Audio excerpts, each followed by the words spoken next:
भगवान राम और सीता जी, जन्म से मृत्यु तक की पूरी कहानी। भगवान राम भगवान विष्णु जी के 7वें अवतार थे, जिनका जन्म त्रेता युग में अयोध्या के राजा दशरथ और रानी कौशल्या के घर हुआ था। श्री राम इक्ष्वाकु वंश से संबंधित हैं, जिसे राजा इक्ष्वाकु, जो भगवान सूर्य के पुत्र थे, उनके द्वारा स्थापित किया गया था। इसी वजह से रामचंद्र जी को सूर्यवंशी राजा कहा जाता है। श्री रामचंद्र जी हिंदू महाकाव्य रामायण के मुख्य पात्र हैं और हिंदू धर्म के एक प्रमुख देवता हैं। विशेष रूप से वैष्णव परंपरा के मानने वालों के लिए वह महत्वपूर्ण है। एक शाही परिवार में जन्मे भगवान राम के जीवन को अप्रत्याशित परिस्थितियों जैसे 14 साल के वनवास और कई नैतिक दुविधाओं और नैतिक सवालों से आजीवन चुनौती का सामना करना पड़ा। श्री राम जी के रूप में विष्णु जी का मानव अवतार हुआ और उन्होंने जो कष्टों का सामना किया, उससे साबित होता है कि सतोगुण विष्णु जन्म और मृत्यु के चक्र में है, वो शाश्वत नहीं है। एक समय में भगवान विष्णु अपने निवास स्थान वैकुंठ में शेषनाग की शैया पर विश्राम करते हैं, तो दूसरी ओर वे पृथ्वी पर अवतार लेते हैं और मानव जन्म में दुख भोगते हैं। श्रीमद् देवी भागवत, दुर्गा पुराण और शिव महापुराण इस बात का प्रमाण देते हैं कि ब्रह्मा विष्णु शिव जन्म और पुनर्जन्म के चक्र में है, वे नश्वर हैं। उपर्युक्त को ध्यान में रखते हुए पवित्र शास्त्रों का गहन अध्ययन किया गया है, जिससे ये साबित होता है कि अयोध्या के भगवान राम नहीं, बल्कि आदि राम जो अमरलोक सतलोक में रहते हैं, की भक्ति की जानी चाहिए, जिनके बारे में भक्त आज तक अनभिज्ञ हैं। इसका उल्लेख सूक्ष्म वेद में किया गया है। राम राम सब जगत बखाने, आदि राम कोई बिरला जाने। हर कोई राम को याद करता है, लेकिन ये कोई नहीं जानता कि असली राम कौन है। एक आदि राम है जो अमर है और केवल वही भक्ति के योग्य है, जिनके बारे में भक्त समाज आज तक अनजान है। सूक्ष्म वेद में वाणी है, एक राम दशरथ का बेटा, एक राम घट घट में बैठा, एक राम का सकल पसारा, एक राम दुनिया से न्यारा। वो परम अक्षर पुरुष है जो पृथ्वी पर एक तत्वदर्शी संत के रूप में अवतार लेता है। वो अपनी प्यारी आत्माओं को सच्चा आध्यात्मिक ज्ञान प्रदान करते हैं और उन्हें मुक्त करते हैं। सूक्ष्म वेद अर्थात सर्वशक्तिमान ईश्वर कबीर जी की अमृत वाणी में उल्लेख है, राम बुलावा भेजिया, दिया कबीरा रोए, जो सुख साधु संग में सो बैकुंठ में न होए। प्राणी को सुख और शांति केवल सच्चे आध्यात्मिक गुरु की शरण में जाने से ही मिलती है, जो एक तत्वदर्शी संत की भूमिका निभाते हैं, क्योंकि वह सच्चे मोक्ष मंत्रों को प्रदान करते हैं और कसाई ब्रह्म काल की जेल से छुड़ाकर आत्माओं का मोक्ष करवाते हैं। ये सुख और शांति भगवान विष्णु के निवास स्थान वैकुंठ में भी नहीं पाई जा सकती है। सच्चा आध्यात्मिक ज्ञान न होने के कारण पूरी दुनिया भगवान राम उर्फ भगवान विष्णु की ही पूजा करती है, जो आत्माओं को जन्म और पुनर्जन्म के दुष्चक्र से मुक्त नहीं कर सकते, क्योंकि वे स्वयं ब्रह्म काल के जाल में फंसे हुए हैं। ये लेखन पाठकों को मर्यादा पुरुषोत्तम राम जी के जीवन का अवलोकन कराएगा, जिनकी पूजा मासूम भक्त युगों युगों से बड़ी श्रद्धा के साथ करते आ रहे थे, यह मानते हुए कि वह एक दिव्य पुरुष थे। जबकि महाकाव्य रामायण और अन्य पवित्र शास्त्रों के तथ्य ये स्पष्ट करते हैं कि आदि राम जो परम शाश्वत स्थान सतलोक के शिखर यानी 7वें आसमान में रहते हैं, वे अमर सतपुरुष ही केवल पूजा करने के योग्य हैं। वह सर्वव्यापी और सर्वज्ञ है। इसका उल्लेख सूक्ष्म वेद में किया गया है, एक राम दशरथ का बेटा, दूजा सकल पसारा, तीजा घट घट का वासी, चौथा दुनिया से न्यारा। आइए तथ्यों के आधार से निम्नलिखित बिंदुओं पर ध्यान केंद्रित करते हैं और अध्ययन करते हैं कि आराध्य राम कौन है।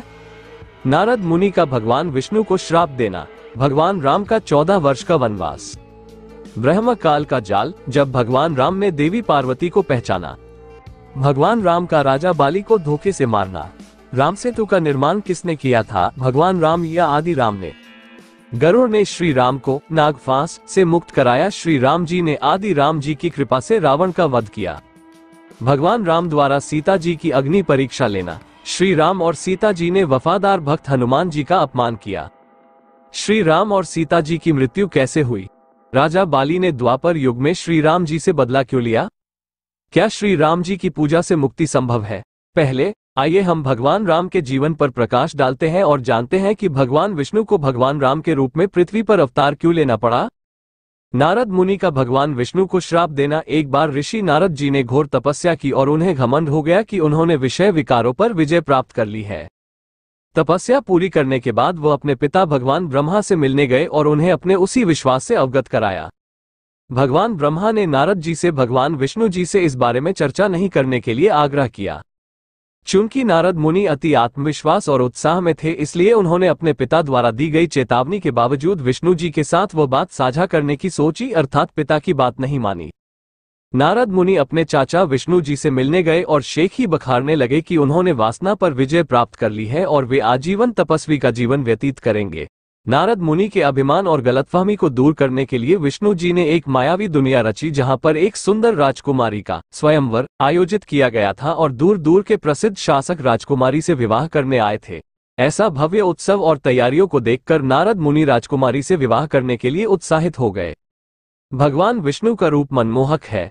नारद जी ने विष्णु जी को याद किया और उनसे उनका हरि रूप उन्हें प्रदान करने के लिए इच्छा जाहिर की। संस्कृत में हरि का अर्थ बंदर होता है। भगवान विष्णु ने चतुराई से तथास्तु कहकर सहमति दी और नारद जी का चेहरा वानर की तरह परिवर्तित हो गया, जिससे नारद जी अनजान थे। स्वयंवर का समय आ गया और राजकुमारी ने शाही दरबार में प्रवेश किया। नारद जी कतार में खड़े थे और राजकुमारी की प्रतीक्षा कर रहे थे कि वह उन्हें माला पहनाए। वह पास आई, ऋषि नारद को देखकर भी अनदेखा कर आगे की ओर चली गई। नारद मुनि चौंक गए कि राजकुमारी ने उनकी उपेक्षा क्यों की। दूसरा मौका देते हुए नारद मुनि एक और पंक्ति में आगे बढ़े जहां राजकुमारी को अगले पल पहुंचना था। दूसरी बार भी राजकुमारी ने नारद जी को नजरअंदाज कर दिया। तब उनके पास खड़े किसी व्यक्ति ने नारद जी के बंदर रूप का मजाक उड़ाया, जिससे नारद मुनि नाराज हो गए। तब उग्र नारद मुनि ने भगवान विष्णु को श्राप दिया, तुम अपनी पत्नी के वियोग में एक पूरा मानव जीवन व्यतीत करोगे और मेरी ही भांति वियोग का दर्द झेलोगे और बंदर जैसे मुख वाले प्राणी तुम्हारी मदद करेंगे। टिप्पणी: पुण्य आत्माओं, यहाँ साधकों को ब्रह्मकाल के भयंकर जाल को समझने की आवश्यकता है। वो धोखेबाज है, वो इस तरह की रणनीति निभाता है। सबसे पहले ब्रह्मकाल ने विष्णु जी को नारद जी के घमंड को कुचलने के लिए प्रेरित किया, जिससे विष्णु जी ने एक मायावी दुनिया रची। फिर नारद जी ने विष्णु जी के समान सुंदर दिखने की इच्छा से उनका आह्वान किया। विष्णु जी ने नारद जी के साथ छल किया, जिसके परिणामस्वरूप नारद जी ने विष्णु जी को श्राप दिया। ब्रह्मकाल के 21 ब्रह्मांडों में विष्णु जी केवल सतोगुण विभाग के स्वामी हैं। उनके पास विभिन्न प्रकार की सीमित शक्तियां हैं। यहाँ तक कि ऋषि नारद भी कोई सामान्य व्यक्ति नहीं है। लेकिन विडंबना यह है कि त्रिलोकीय विष्णु जी नारद मुनि द्वारा दिए गए श्राप के प्रभाव को निष्प्रभावी नहीं कर सके और श्री राम के रूप में मानव जन्म में पीड़ित हुए। सर्वशक्तिमान कबीरदेव अपनी अमृतवाणी में बताते हैं, तुम कौन राम का जपते जापन, ताते कटे ना ये तीनों तापम। आप किस राम भगवान की पूजा करते हैं जो आपको 3 ताप यानी अभिशाप से राहत नहीं दिला सकते। ये दर्शाता है कि उनकी पूजा का तरीका सही नहीं है और वे सर्वोच्च नहीं है। हमारा रिमोट कंट्रोल कसाई काल के हाथ में है, जो हमारे कर्मों को बिगाड़ता है और फिर 84 लाख जीवों की प्रजातियों में दर्द सहन करा के हमें अपने लोक में भी प्रताड़ित करता है। यहाँ तक कि विष्णु भगवान भी इससे नहीं बचे हैं। महत्वपूर्ण: 3 ताप यानी अभिशाप केवल सद्गुरु की शरण लेने और सत्य भक्ति करने से ही निष्प्रभावी होते हैं। सद्गुरु भक्ति मार्ग में महत्वपूर्ण भूमिका निभाते हैं। यहाँ तक कि भगवान राम और भगवान कृष्ण ने भी गुरु धारण किए थे। सर्वशक्तिमान कबीरदेव सूक्ष्म वेद में बताते हैं, राम कृष्ण से कौन बड़ो, तीनों भी गुरु कीन। 3 लोक के वे धनी, गुरु आगे अधीन। श्री राम और श्री कृष्ण 3 लोक के स्वामी थे। उन्होंने भी गुरु धारण किया और अपने गुरु की अनुमति से अपने सभी कार्यों को पूरा किया, भक्ति भी की और अपने मानव जन्म को अभिप्रायपूर्ण भी बनाया। कबीर: राम कृष्ण बड़े, तिन्हु पुर राजा। 3 गुरु बंद कीन निज काजा। रामचंद्र जी को गुणों के प्रतीक के रूप में चित्रित किया जाता है। इसके अलावा इस लेख के माध्यम से हम ये भी अध्ययन करेंगे कि भगवान विष्णु पर नारद मुनि के श्राप का प्रभाव शैतान ब्रह्मकाल द्वारा कैसे उनके मानव जन्म रामचंद्र जी पर रचा गया था। भगवान राम का 14 वर्ष का वनवास। श्री रामचंद्र जी की सौतेली मां कैकेयी ने अपने पति राजा दशरथ को आदेश दिया कि वह रामचंद्र जी को 14 वर्ष के लिए राजगद्दी का अपना अधिकार त्यागने और वनवास जाने का फरमान सुनाए। एक आदर्श पुत्र के रूप में रामचंद्र जी ने पूर्ण समर्पण के साथ अपने पिता के अनिच्छुक निर्णय को स्वीकार कर लिया और अपनी पत्नी सीता और छोटे भाई लक्ष्मण के साथ 14 वर्ष के लिए अयोध्या छोड़ वन की ओर प्रस्थान किया। नारद मुनि का श्राप सत्य प्रतीत होने लगा। ये सब शैतान ब्रह्मकाल का जाल था। सर्वशक्तिमान कबीर जी की अमृतवाणी सूक्ष्म वेद में इसका उल्लेख किया गया है। कबीर: वाशिष्ठ मुनि से तत्वेता ज्ञानी, शोध कर लग्न धरे। सीता हरण मरण दशरथ को, बन बन राम फिरे। ऋषि वाशिष्ठ जी विद्वान थे, जिन्होंने पूर्ण आध्यात्मिक और ज्योतिषीय गणना की और राम और सीता के विवाह के लिए सबसे शुभ समय निर्धारित किया ताकि वे एक सुखद वैवाहिक जीवन जी सकें। लेकिन कौन जानता था कि अयोध्या के राजकुमार राम और मिथिला की राजकुमारी सीता जंगल में ऐसी दयनीय जिंदगी बिताएंगे। जैसा कि पूर्व निर्धारित था, जब राम, लक्ष्मण और सीता के साथ जंगलों में कठिन दिन बिता रहे थे, एक दिन लंका के राजा रावण ने सीता का अपहरण कर लिया और राम जी सीता की खोज में पृथ्वी के कोने कोने में भटके। हाथ सुमरनी बगल कतरनी पड़े भागवत गीता, कहे कबीर काल जो मारे ज्यों हिरण को सीता। ऐसे ही ब्रह्म काल धोखा देता है। रावण के मामा मारीची ने स्वर्ण मृग का रूप धारण कर लिया। सीता मोहित हो गई और वह उस मायावी मृग को पाना चाहती थी जो सीता के अपहरण का कारण बन गया। साधु संत माला जप कर और गीता पढ़कर खुद को बुद्धिमान मानते हैं, लेकिन वास्तविकता यह है कि वे सभी अज्ञानी हैं। सर्वशक्तिमान कबीर जी अपनी अमृत वाणी में बताते हैं कि काल जीवों को गुमराह करता है। सीता का अपहरण ब्रह्म काल का एक सुनियोजित षड्यंत्र था, जिसमें श्री राम एक कमजोर और असहाय पति के रूप में उभर कर आते हैं और भाग्य के हाथों एक कठपुतली बन जाते हैं। कृपया विचार करें, श्री रामचंद्र उर्फ विष्णु जी यह नहीं पहचान सके कि सीता का अपहरण किसने किया। एक पक्षी जटायु ने श्री राम जी को बताया कि लंका के राजा रावण ने माता सीता का अपहरण किया है। जब मैंने बचाने की कोशिश की तो रावण ने मेरे पंख काट दिए। त्रिलोकी विष्णु अर्थात श्री रामचंद्र जी को ये बात पता नहीं थी। इससे साबित होता है कि वह कितने असहाय थे। जरूर विचार करें, क्या श्री राम जी को दिव्य मानव माना जाना चाहिए? क्या श्री राम जी को भगवान की श्रेणी में गिना जाना चाहिए? ब्रह्म काल का जाल जब भगवान राम ने देवी पार्वती को पहचान लिया था। जब भगवान राम सीता जी के खो जाने का शोक मना रहे थे, तब शिव जी शिवलोक में देवी पार्वती के साथ अपने बड़े भाई विष्णु जी राम को देख रहे थे। शिव जी ने उन्हें प्रणाम किया। तब पार्वती जी ने शिव जी से पूछा, भगवान आपने किसको प्रणाम किया? शिव जी ने कहा, पृथ्वी पर एक संत के रूप में प्रचन्न मनुष्य वास्तव में भगवान विष्णु है। उसकी पत्नी सीता खो गई है, इसलिए विष्णु जी उदास हैं। देवी पार्वती को शंकर जी की यह बातें सुनकर आश्चर्य हुआ। भगवान कैसे रो सकते हैं और कैसे असहाय हो सकते हैं? देवी पार्वती ने कहा, मुझे विश्वास नहीं होता, मैं विष्णु जी की परीक्षा लूंगी। शिव जी ने पार्वती को ऐसा न करने की चेतावनी दी, लेकिन शिव जी के जाने के बाद पार्वती ने सीता का रूप धारण कर लिया और पृथ्वी पर चली गई, जहां विष्णु अकेले विलाप कर रहे थे। धोखेबाज काल छलिया है, वह बेईमानी करता है, उसके हाथ में सबका रिमोट है। जिस क्षण पार्वती जी श्री राम के सामने गई, उन्होंने पार्वती जी को पहचान लिया कि वह सीता नहीं बल्कि देवी पार्वती है और उन्होंने पूछा, माता आप अकेली कैसे आए? शिव जी को कहां छोड़ आई? पहचान होने की वजह से देवी पार्वती बेहद शर्मिंदा हुई। जब वह वापस गई तो भगवान शिव ने आसानी से पहचान लिया कि देवी पार्वती ने उन्हें धोखा दिया है और दी गई चेतावनी के बावजूद वे विष्णु जी की परीक्षा लेने गई थी। शिव जी नाराज हो गए क्योंकि देवी पार्वती ने उनके बड़े भाई की पत्नी सीता जी का रूप धारण किया था, इसलिए उन्होंने पार्वती जी को अपनी पत्नी स्वीकार करने से इनकार कर दिया, क्योंकि अब वह मां के रूप में सम्मानित है। इसके बाद हताश शिव तपस्या के लिए चले गए। माता पार्वती को अपने किए का पछतावा हुआ, लेकिन तब तक बहुत देर हो चुकी थी। वह भी शिवलोक छोड़कर अपने माता पिता के घर पर रहने के लिए चली गईं। जब देवी पार्वती अपने माता पिता के घर गईं तो उन्होंने देखा कि उनके पिता दक्ष ने एक भव्य धार्मिक यज्ञ का आयोजन किया है, जिसमें उन्होंने सभी देवताओं, प्रसिद्ध राजाओं, संतों आदि अनेक गणमान्य व्यक्तियों को आमंत्रित किया हुआ है, लेकिन भगवान शिव और उनकी उपेक्षा की। दक्ष ने शिव पार्वती के विवाह से खुश नहीं होने के कारण पार्वती का अपमान भी किया।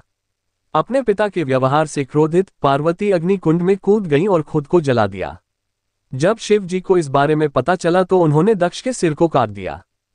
विचार करें, वही भगवान राम जो यह नहीं जान सके कि सीता का अपहरण किसने किया, और जंगलों में भटकते हुए हर किसी से पूछते रहे हैं कि क्या कोई जानता है कि सीता कहाँ है, और वह देवी पार्वती की पहचान कर लेते हैं जब वह सीता के रूप में उनके समक्ष आई थी। कैसे?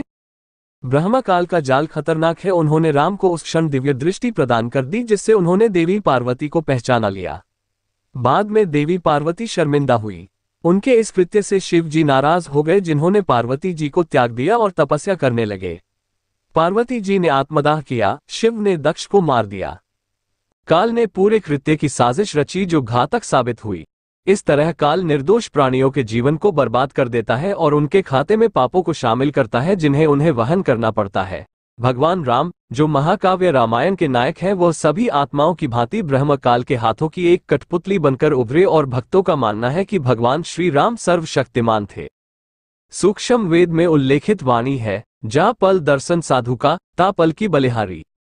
राम नाम रसना बसे, लीजिए जन्म सुधारी। अर्थ, वह क्षण सराहनीय है जब कोई व्यक्ति तत्वदर्शी संत जो आदि राम का प्रतिनिधि होता है की शरण ग्रहण करता है, क्योंकि केवल सच्ची उपासना की शक्ति से ही काल के जाल से आत्माओं को राहत मिलती है। इस प्रकार मनुष्य का कल्याण होता है, इसलिए साधकों को आदि राम की पूजा करनी चाहिए।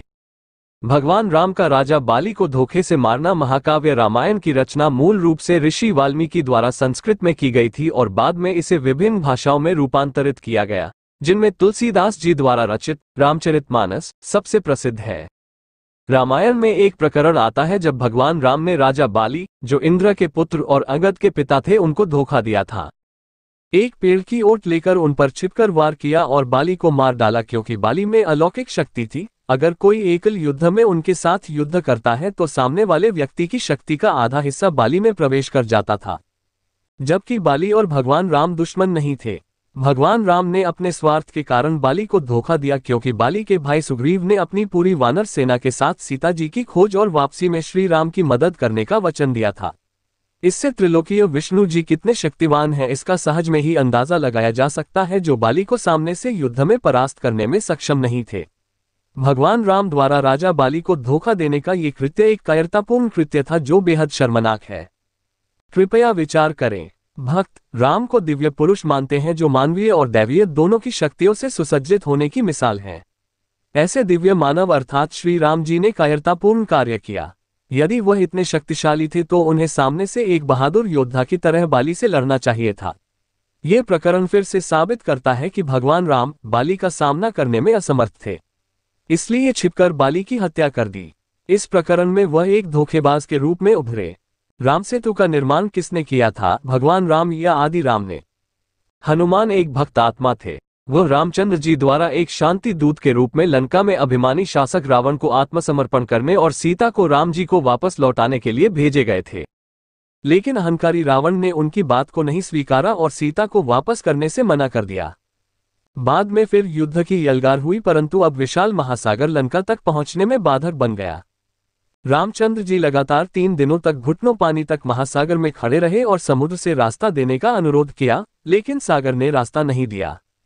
इससे हताश होकर श्री राम ने अग्नि बाण को उठाकर पूरे समुद्र को जला देने का प्रण लिया। तब सागर ने ब्राह्मण का रूप धारण किया और हाथ जोड़कर श्री राम के समक्ष खड़े हो गए और क्षमा मांगी और श्री राम से कहा कि आपकी वानर सेना में जो 2 भाई नल और नील हैं, उनको अपने गुरु जी ऋषि मुनिंदर सर्वशक्तिमान ईश्वर कबीर जी यानी आदि राम की कृपा से शक्ति प्राप्त है। यदि उनके हाथों से कोई भी वस्तु जल में डाली जाएगी तो वह डूबेगी नहीं बल्कि तैर जाएगी, लेकिन उन्होंने इस शक्ति को गर्व अभिमान हो जाने के कारण खो दिया है। अब ऋषि मुनिंदर जी ही श्री राम की मदद कर सकते हैं। सर्वशक्तिमान कबीर जी सूक्ष्म वेद में बताते हैं, साधु दर्शन राम का, मुख पर बसे सुहाग। दर्शन उन्हीं को होते हैं जिनके पूर्ण भाग। श्री राम उर्फ विष्णु भी आदि राम के बच्चे हैं। उन्हें इस विषम परिस्थिति में भगवान कबीर साहेब के आशीर्वाद की आवश्यकता थी, इसलिए उन्होंने आदि राम को याद किया।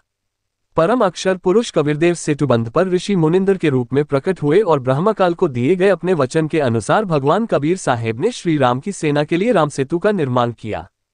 ऋषि मुनिंदर उर्फ आदि राम ने पर्वत के चारों ओर एक रेखा को चिन्हित किया और अपनी सर्वोच्च शक्ति से उस रेखा के अंदर के पत्थरों को लकड़ियों की भांति हल्का कर दिया, जो पुल का निर्माण करते समय डूबे नहीं। इस प्रकार राम सेतु का निर्माण आदि राम की कृपा से हुआ था। इससे पूर्व श्री राम पुल का निर्माण नहीं कर सके, यहां तक कि नल और नील भी असफल हो गए थे। चूंकि नल और नील वास्तुकार थे, इसलिए उन्होंने उन हल्के पत्थरों को तराशा और उन्हें एक दूसरे के अनुकूल बनाकर जोड़ा और पूरी वानर सेना ने सेतु निर्माण के कार्य में अपना भरपूर योगदान दिया। पहचान के लिए हनुमान जी ने उन सभी हल्के पत्थरों पर राम राम लिख दिया और अब तक भोले भक्त यह मानते रहे कि राम सेतु का निर्माण श्री राम की कृपा से हुआ था। इस प्रकार अज्ञानतावश श्रद्धालु श्री राम को एक सर्वशक्तिशाली दिव्य पुरुष मानते रहे। इसका उल्लेख सूक्ष्म वेद में किया गया है। कबीर समुद्र पाट लंका गए, सीता को भरतार। 7 समुद्र अगस्त मुनि पी गए, इनमें कौन करतार। यदि यह मान लिया जाए कि राम सेतु का निर्माण श्री राम की कृपा से हुआ था और फिर पूरी सेना लंका पहुंच सकी थी और इस कारण से आप श्री राम को दिव्य पुरुषों की श्रेणी में गिनते हो, तो इसी प्रकार एक बार ऋषि अगस्त्य ने एक घूंट में 7 महासागरों को पी लिया था। उनके पास अलौकिक शक्तियां थीं। फिर आप श्री राम और ऋषि अगस्त्य में से किसे भगवान के रूप में पूजोगे? ये भक्तों के बीच एक मिथक है कि राम सेतु भगवान राम की कृपा से बनाया गया था। तथ्य: राम सेतु का निर्माण आदि राम कबीर परमात्मा की कृपा से हुआ था। जब भगवान कबीर साहेब ने पत्थरों को लकड़ी जैसे हल्का कर दिया था जो राम सेतु निर्माण में उपयोग किए गए थे। टिप्पणी: जब सर्वप्रथम सर्वशक्तिमान कबीर साहेब जी शैतान ब्रह्मकाल के क्षेत्र में आए थे तो उसने भगवान कबीर से 2 वादे करने के लिए आग्रह किया था। सबसे पहले ब्रह्मकाल ने भगवान कबीर से त्रेता युग में अपने पुत्र विष्णु के अवतार श्री राम की मदद करने का अनुरोध किया ताकि वह समुद्र पर पुल बनाकर अपनी पत्नी सीता को वापस ला सकें। दूसरा, द्वापर युग में श्री कृष्ण की मृत्यु के बाद इंद्रदमन नाम के उड़ीसा के राजा श्री कृष्ण जी के मंदिर का निर्माण करवाना चाहेंगे, लेकिन सागर ऐसा नहीं होने देगा, इसलिए कृपया उड़ीसा में जगन्नाथ मंदिर बनाने में मदद करना। राम सेतु और उड़ीसा में जगन्नाथ मंदिर का निर्माण उन्हीं आदि राम की प्रतिज्ञा का परिणाम है। सर्वशक्तिमान कबीर साहेब अपनी अमृत वाणी में बताते हैं, मोमे तोमे सरब में जहां देखो तहां राम, राम बिना छिन एक ही सरय न एको काम। मैं जहां भी देखता हूं आदि राम को ही पाता हूं। आदि राम की कृपा के बिना इस दुनिया में कुछ भी नहीं हो सकता है। गरुड़ ने श्री राम को नाग फांस से मुक्त कराया।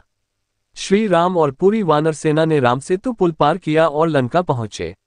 दोनों सेनाओं के बीच युद्ध शुरू हो गया और श्री राम की सेना पर नाग फांस नामक एक हथियार से वार किया गया, जिसके परिणामस्वरूप श्री राम, लक्ष्मण, हनुमान, सुग्रीव, जामवंत, अंगद सहित सभी सैनिकों का पूरा शरीर नागों द्वारा बांध दिया गया और वे निष्क्रिय हो गए। गरुड़ जी को मदद के लिए याद किया गया जिसने सभी नागों को मार दिया। तब पूरी सेना और श्री राम बंधन से मुक्त हुए। इसका उल्लेख सूक्ष्म वेद में किया गया है, काटे बंधन विपत्ति में कठिन कियो संग्राम। चिन्हो रे नर प्राणिया ये गरुड़ बड़ों की राम। संकट के समय गरुड़ जी ने दिव्य पुरुष श्री राम और उनकी सेना की मदद की। तो विचार कीजिए, दोनों में से श्री गरुड़ और श्री राम में से कौन श्रेष्ठ कहलाए जाने योग्य है? टिप्पणी: भगवान श्री राम फिर से एक असमर्थ योद्धा के रूप में सामने आए, क्योंकि इस बार वह खुद को और अपनी सेना को मुक्त करने के लिए श्री गरुड़ जी पर निर्भर नजर आए। श्री राम जी ने आदि राम जी की कृपा से रावण का वध किया। रावण भगवान शिव का बहुत बड़ा भक्त था। रावण ने 10 बार शिव जी को अपना सिर काटकर चढ़ाया और 10 बार ही शिव जी ने रावण को उसका शीश लौटा दिया था और उसे आशीर्वाद दिया कि आप 10 बार सिर कटने के उपरांत ही मर सकेंगे। रावण को मारना मुश्किल था क्योंकि रावण को नाभि में अमृत होने का वरदान मिला हुआ था। कहा जाता है कि रावण अत्यधिक शक्तिशाली था और उसने 33 करोड़ देवी देवताओं को भी कैद कर लिया था। सीता को रावण की जेल से मुक्त कराने के लिए श्री राम और रावण के बीच युद्ध हुआ, लेकिन राम रावण को नहीं मार सके।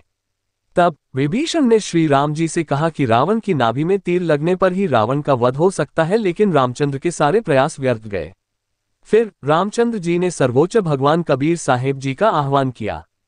आदि राम कबीर साहेब जी ने गुप्त रूप में रामचंद्र के हाथों पर हाथ रखा और रावण की नाभि में तीर मारा। इस तरह आदि राम की कृपा से रावण मारा गया। परमेश्वर कबीर साहेब जी कहते हैं, हम ही रावण मार लंका पर करी चढ़ाए, हम ही 10 सिर मार देवतन की बंद छुड़वाए, हम ही राम रहीम करीम पूर्ण करतारा, हम ही बांधे सेतु चढ़े संग पदम अठारह। इसका उल्लेख सूक्ष्म वेद में किया गया है। कबीर सर्व सोने की लंका थी, वो रावण से रणधीर। एक पलक में राज विराजय, जम के पड़े जंजीर। पूजनीय भगवान कबीर साहेब जी बताते हैं, रावण की पूरी लंका सोने से बनी थी। वह बहुत शक्तिशाली शासक था, परंतु फिर भी लंकापति रावण जैसा महापुरुष एक ही क्षण में राख हो गया। मर्द गर्द में मिल गए, रावण से रणधीर, कंस, केशो, चाणूर से हिरणाकुश बलबीर। कंस, केशो, चाणूर और हिरणाकुश जैसे योद्धाओं के साथ भी ऐसा ही हुआ, सभी मृत्यु उपरांत मिट्टी में मिल गए। सर्वशक्तिमान कबीर साहेब जी अपनी अमृत वाणी में कहते हैं कि सत्पुरुष की सत्य साधना के बिना पूरी दुनिया भ्रम में रहती है।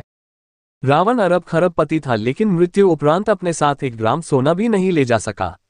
ब्रह्मा काल के क्षेत्र में लोग सिर्फ धन संचय करने तक ही सीमित रह गए हैं, परंतु सच्चाई यह है कि वह इस धन को मृत संसार को छोड़ने पर अपने साथ नहीं ले जा सकते। परम अक्षर पुरुष की सत्य साधना करने के बजाय अज्ञानता के कारण वे केवल धन अर्जित करने में ही अपने बहुमूल्य मानव जन्म को बर्बाद कर देते हैं, जिससे वे मोक्ष प्राप्त नहीं कर पाते। भक्ति बिना क्या होत है, ये भरम रहा संसार। रति कंचन पाया नहीं, रावण चलती बार। परमात्मा कबीर साहेब जी बताते हैं कि जीव अकेले ही इस दुनिया में आता है और अकेला ही चला जाता है। धन अर्जित करने और एक विशाल साम्राज्य बनाना यह मनुष्य का एक भ्रम है। रावण का बहुत बड़ा साम्राज्य और विशाल परिवार था, उनके 1 लाख बेटे और 1.25 लाख पोते थे, लेकिन आज उनके परिवार में एक भी परिवार का सदस्य जीवित नहीं है, सभी मर चुके हैं। आवत संग न जात सगाती, क्या हुआ दर बांधे हाथी। 1 लाख पूत 1.25 लाख नाती, उस रावण के आज दिया न बाती। इसलिए भगवान कबीर साहिब जी गुमराह और आध्यात्मिक रूप से मृत आत्माओं को जगाते हैं और उन्हें आदि राम की सत्य साधना करने के लिए प्रेरित करते हैं और कसाई ब्रह्म काल के जाल से छुटकारा दिलवाते हैं। राम नाम जप कर थिर होई, ओहम सोहम मंत्र दोई। ओम सोहम जप ले भाई, राम नाम की यही कमाए। इससे पहले कि देर हो जाए आदि राम जो सर्वव्यापी है को पहचान कर मोक्ष मंत्रों का जाप करना चाहिए। वह आदि राम कबीरदेव जी हैं। रावण का भाई विभीषण आदि राम के शिष्य थे और उन्होंने उनकी शरण ग्रहण कर सत्य साधना की, जिससे उन्हें रावण की मृत्यु के उपरांत आदि राम की कृपा से लंका का राज्य प्राप्त हुआ। टिप्पणी: श्री राम उर्फ श्री विष्णु ने 14 वर्ष के वनवास के दौरान अपने मानव जन्म में बहुत कष्ट झेले। नारद मुनि का श्राप सच हो गया। भगवान राम द्वारा सीता जी की अग्नि परीक्षा लेना। युद्ध समाप्त हो गया, रावण मारा गया और सीता जी को रावण की कैद से छुड़ा लिया गया। जब सीता जी वापस लौटी तो श्री रामचंद्र जी ने सीता जी की अग्नि परीक्षा ली। ये क्रिया कई लोगों की उपस्थिति में हुई। सीता जी अग्नि परीक्षा में सफल हुई। तब भगवान राम ने सीता जी को स्वीकार किया और रावण के विमान में लक्ष्मण और हनुमान के साथ अयोध्या वापस लौट आए। एक दिन जब राम अयोध्या में विचरण कर रहे थे, तब उन्होंने एक धोबी को अपनी पत्नी के साथ झगड़ा करते सुना, क्योंकि वह अपने पति की सहमति के बिना घर छोड़कर चली गई थी।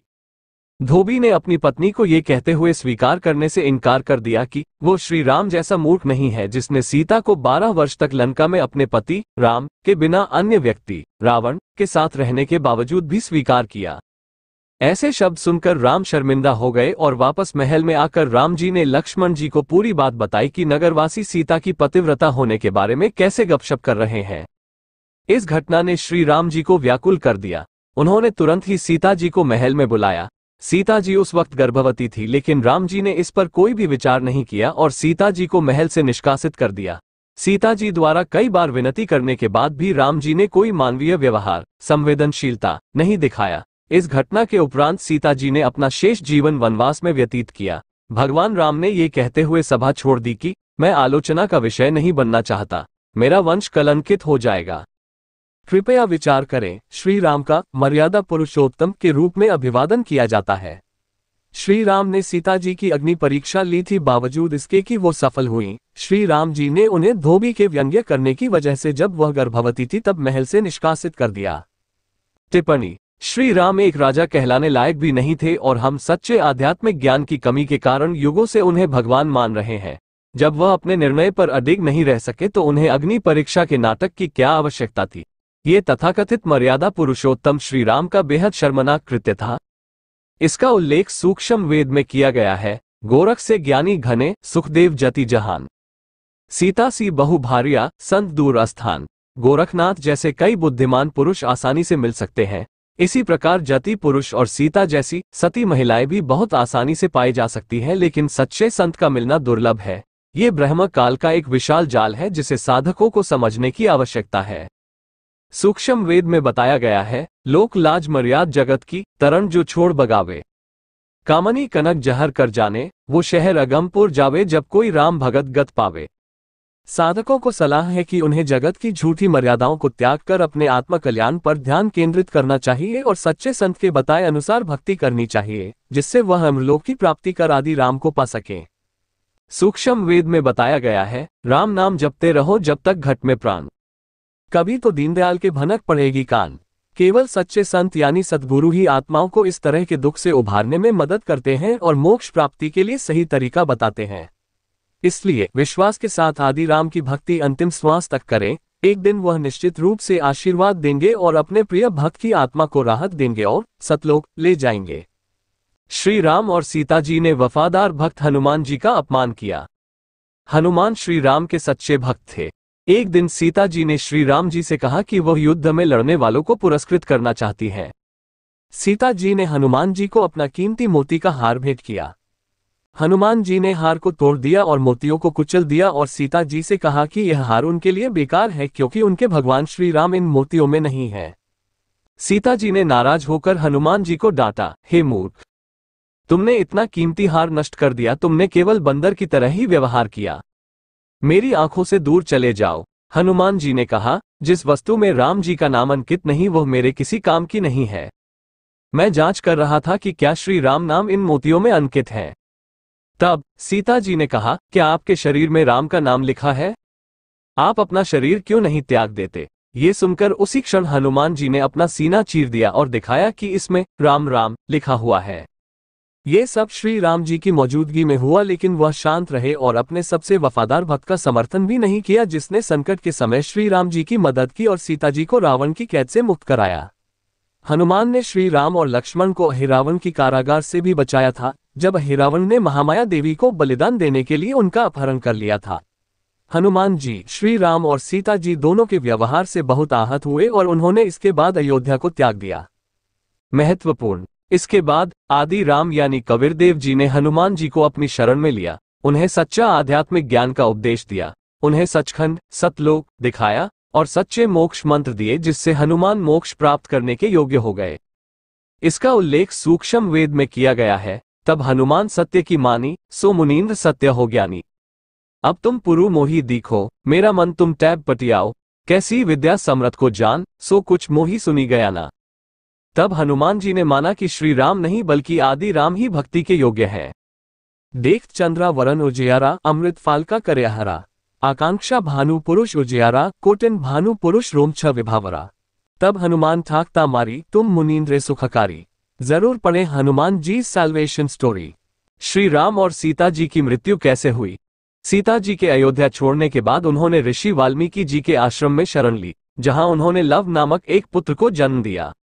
एक बार सीता जी अपने पुत्र लव के साथ किसी काम के लिए आश्रम से बाहर गई थी, लेकिन ऋषि वाल्मीकि इस बात से अनभिज्ञ थे। ऋषि जी ने सोचा कि लव कहीं खो गया है और इस डर से कि वह सीता को क्या बताएंगे जब वह आश्रम लौटेगी और लव के बारे में पूछेगी, उन्होंने अपनी शक्ति से कुशाघास से एक लड़का बना दिया। इस तरह लव और कुश राम और सीता के दो पुत्र बन गए, लेकिन श्री राम इस बात से पूरी तरह से अनभिज्ञ थे। एक बार श्री रामचंद्र जी ने अपने वर्चस्व को साबित करने के लिए अश्वमेध यज्ञ का आयोजन किया। उनके पुत्रों लव और कुश ने यज्ञ के उस घोड़े को बांध दिया और श्री राम को युद्ध के लिए ललकारा। श्री राम अनभिज्ञ थे कि लव और कुश उनके पुत्र हैं। श्री राम और लव कुश का युद्ध हुआ और श्री राम को अपने ही बेटों के हाथों हार का सामना करना पड़ा। जब सीता को ये पता चला तो वह बहुत दुखी हो गई और उन्होंने श्री राम को देखने से भी इनकार कर दिया। दुख में सीता जी ने पृथ्वी में प्रवेश किया और अपना जीवन समाप्त कर लिया। इस पश्चाताप में श्री राम ने अयोध्या के पास सरयू नदी में जल समाधि लेकर अपना जीवन समाप्त किया। श्री राम और सीता जी दोनों ने दयनीय जिंदगी बिताए और दोनों की मृत्यु भी बेहद दर्दनाक थी। टिप्पणी, इस प्रकार ऋषि नारद का श्राप सत्य हुआ। विष्णु जी ने श्री राम रूप में अपने 7वें अवतार में अत्यंत दुखी जीवन व्यतीत किया। राजा बाली ने द्वापर युग में श्री राम जी से बदला क्यों लिया? नारद मुनि जी के श्राप के कारण विष्णु जी को श्री राम रूप में त्रेता युग में पूरा जीवन संघर्ष में बिताना पड़ा। ये ब्रह्म काल का जाल है जिसे समझने की आवश्यकता है। भगवान विष्णु ने द्वापर युग में श्री कृष्ण के रूप में जन्म लिया और बाली की आत्मा ने भी जन्म लिया। वह उस समय एक शिकारी था जिसने श्री कृष्ण के चरणों के पद्म को गलती से एक हिरण की आंख मान लिया और श्री कृष्ण के पैर में विषाक्त तीर मार दिया, जिससे कृष्ण जी की मृत्यु हो गई थी। इस तरह ब्रह्म काल द्वारा रचित प्रतिशोध पूरा हुआ। ये प्रक्रिया ब्रह्म काल के क्षेत्र में प्रत्येक आत्मा की तब तक जारी रहती है जब तक कि आत्मा आदि राम की शरण में नहीं आती है और सत्य साधना करके पूर्ण मोक्ष प्राप्त नहीं होता है। इसलिए मानव जीवन के लक्ष्य को अर्थात मोक्ष प्राप्त करने के लिए जीवन में गुरु धारण करना और सत्य साधना करना अति आवश्यक है।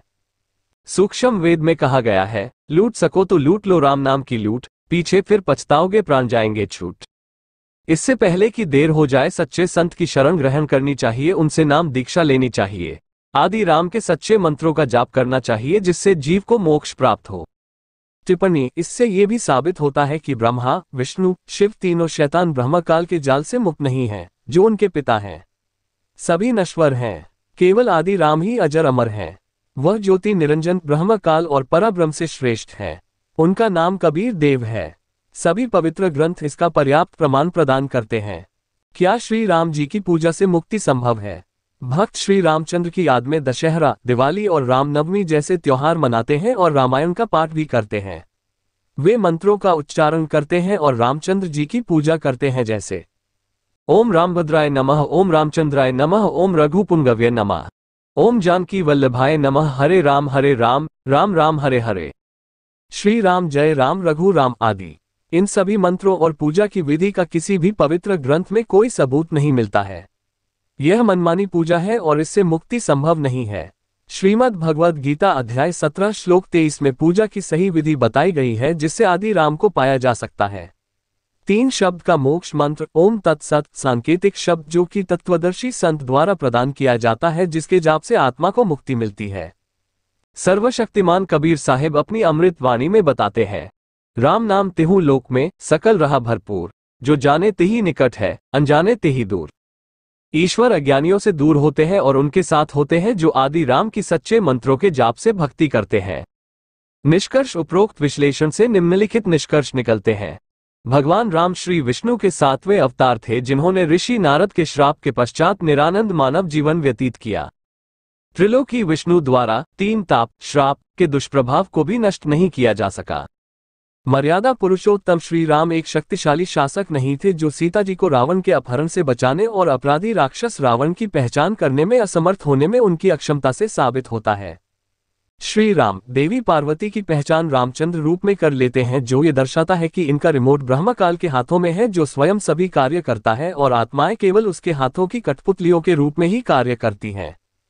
श्री रामचंद्र जी ने बाली को धोखे से मारा। श्री राम ने राम सेतु बनवाया, यह मिथ्या है जो अब उजागर हो गया। तथ्य ये है कि राम सेतु का निर्माण आदि राम जी की कृपा से हुआ था। दिव्य पुरुष श्री रामचंद्र जी और उनकी समस्त सेना नागफांस में कैद होने पर असहाय हो गई थी। तब गरुड़ जी ने श्री राम और उनकी सेना की मदद की, अन्यथा वे निश्चित हार जाते। रावण का वध श्री रामचंद्र द्वारा नहीं अपितु आदि राम कबीरदेव जी की कृपा से हुआ था। श्री राम जी की शर्मनाक हरकत बेहद बेहुदा थी, जब उन्होंने अपनी गर्भवती पत्नी सीता को नगर वासियों के डर से महल से निष्कासित कर दिया। इससे साबित होता है कि श्री राम जी अनिर्णयात्मक और अमानवीय स्वभाव के थे। श्री राम ने भक्त हनुमान का अनादर किया। श्री राम ने अत्यंत दुखद जीवन व्यतीत किया और किसी भी सामान्य इंसान की भांति उनकी दर्दनाक मृत्यु हुई। श्री राम भक्तों द्वारा राम को भगवान मानना इन तथ्यों के आधार से गलत साबित होता है। ब्रह्मकाल का क्षेत्र प्रतिशोधितापूर्ण है, जैसा कि बाली द्वारा श्री कृष्ण की मृत्यु के प्रकरण से स्पष्ट होता है। श्री राम की उपासना से मोक्ष कभी प्राप्त नहीं किया जा सकता। श्री राम जी को भगवान की श्रेणी में नहीं गिना जा सकता। आदि राम की सच्ची आराधना ही आत्मा को पूर्ण मोक्ष प्रदान करती है। मोक्ष मंत्र तत्वदर्शी संत द्वारा ही दिया जाता है। पृथ्वी पर आज केवल जगतगुरु तत्वदर्शी संत रामपाल जी महाराज ही सद्गुरु हैं, जो आदि राम की भक्ति का सही तरीका प्रदान कर रहे हैं। इसका उल्लेख सूक्ष्म वेद में किया गया है। मेरे संगी दोई जरग, एक वैष्णव एक राम, वो है दाता मुक्ति का, वो सुमिरावे नाम। आदि राम यानी कबीरदेव मुक्तिदाता है, इसलिए मनुष्य जन्म बर्बाद न करे। पाठकों को सलाह है कि भगवान को पहचाने और अपना कल्याण करवाएं। कबीर साधु दर्शन राम का, परमात्मा आवे याद, लेखे में वही घड़ी, बाकी का समय बर्बाद। एक संत के रूप में भगवान को याद किया जाता है, इसलिए प्रत्येक क्षण में आराध्य राम की पूजा करें। अयोध्या के श्री राम की पूजा करना केवल समय की बर्बादी है।